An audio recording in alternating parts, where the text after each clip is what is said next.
Miles Boykin is a perfect example of needing to go back and watch the tape after he blew up the combine.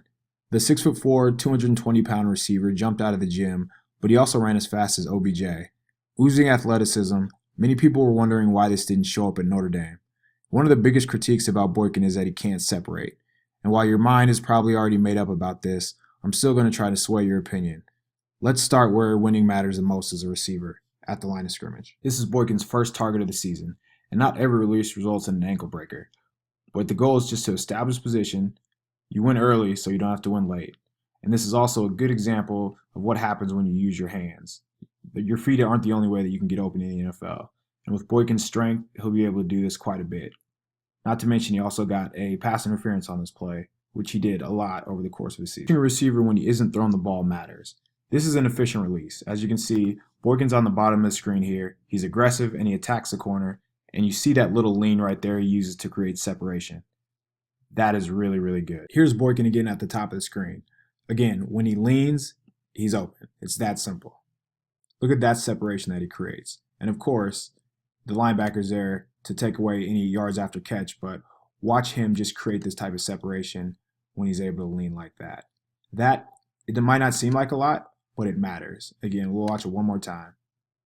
That right there, just with one hard step, is able to create the separation. That will translate, and that's what we look for when we're watching a receiver. One more time.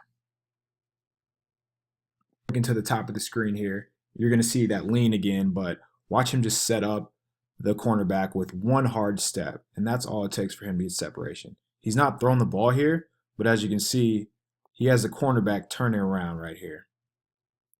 In the NFL next year, that's a touchdown. Somebody's going to throw it to him, and that's going to be a touchdown. That matters. Nice and efficient, one step separation.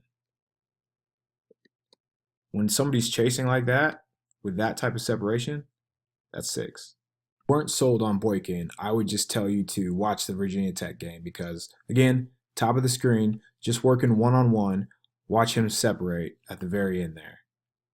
The DB falls. It's tough to imagine that you can watch him and think that he will not be able to separate in the NFL with this type of athleticism, just to be able to stop and start like that.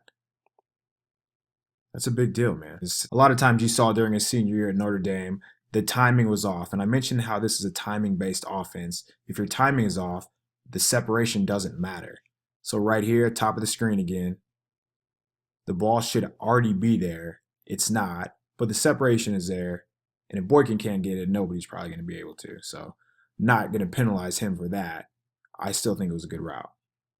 And finally, in the fourth quarter, Boykin was rewarded for all that. Again, one hard step, lean, pitch and catch. Easy money. And that's timing. That's on point. That's what we want.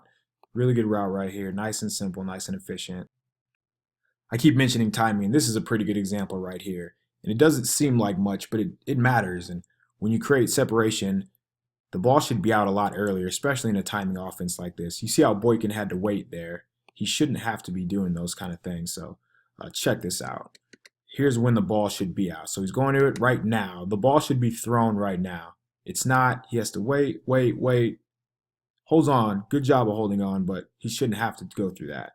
Let's watch it one more time, just in full speed. Not a good route. He rounds it off. He does do that, and we'll get into that as well. Here's another example of timing. Boykin's running a corner. He's open now. Throw the ball now. He has to wait, and he probably doesn't score. He probably gets an opportunity to just make a play after the catch, but just because it takes so long to get him the ball, now he's open. The ball should be out. He waits. He's not going to have to worry about that, and that's not going to be a problem in the NFL. Good job, again, holding on through contact. Another example, you're going to see Boykin coming to the screen as a corner. He wasn't throwing the ball, but in the NFL, you tell me where the quarterback would throw this. Let's watch it one more time. So you see a receiver coming across the middle. Right now, would you rather throw it to this guy or this person in a cover 2, so it's just these two, over the top to a 6'4" receiver? In my eyes, just the way I'm watching this, that's a touchdown for Boykin next year. He's at the top of the screen here, and one thing that I'm really impressed with about Boykin is his ability to be able to change directions without losing any speed. And he's not going to wow you by doing this. It's not going to look flashy, but what it allows him to do is create separation and get open. Exactly what we want. Boykin taking one step, just being efficient, in and out of his breaks, separation, just like that. He also does a really good job of getting his foot down, catching the ball away from his body. But we're just talking about separation, and that's what he does.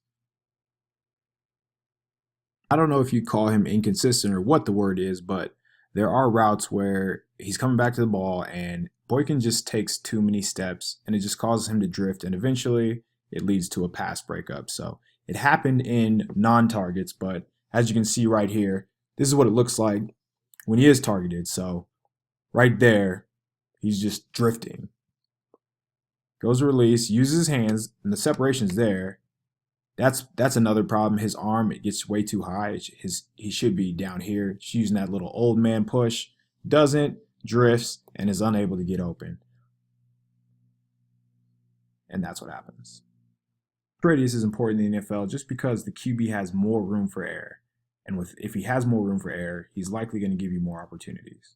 Catch radius doesn't just mean you're a jump ball receiver. It also means that you're able to go left, right, go down and get it as well. That's something that Boykin does very good. He's able to track the ball and go below, go high. Look at this catch right here. Not an easy catch by any stretch. Great job right there, but that tells you what he can do. This is a Hail Mary at halftime, right before halftime. Extreme example, obviously, but when Boykin had these chances to go up and make a play, he showed that he was able to do these. He was able to win his 50-50 chances. That's a pretty tough catch, but it shows you he has the ability to make it. Go up and get it. Protect the ball as well. Strong hands, that's what we want. And this is why I believe Miles Boykin will be successful in the NFL, because he is a back shoulder nightmare. Even when he's not open, he's open. QBs love that. Defense, most frustrating thing is when you have the right call on, everything goes right, and you're still wrong. With Boykin, why wouldn't you throw this 5 times again? He's going to get open. If he's not, he's still open. This translates the red zone. And since touchdowns are the goal, why wouldn't we prop a guy up that can do things like that? Boykin is a threat that can win down the field with his size, strength, and athleticism. He can run by corners just like that. That's a good route. He can throw the ball not accurately and still be right. Boykin's catch radius makes it very, very nice to have. What a luxury that is. Goes up and gets it. I think we give Boykin enough credit for winning both inside and out. And because he can do that, as you can see right here, watch this little chicken wing he gives the defensive back. That's the kind of size that he's going to be dealing with in the slot in the NFL. Because he's such a mismatch, guys like that are just going to go flying in. Yeah, he didn't get the ball right here, but that just gives you an idea of exactly what he can do. Watch right here. DB goes flying. That's separation, not pass interference. I'm not saying Boykin will be an all-pro as a rookie. What I am saying, though, is he will be much more productive in the NFL than he was in college. His production is there, the traits are there, and so is the athleticism. Those things transfer, and those are the type of receivers you bet on in the NFL.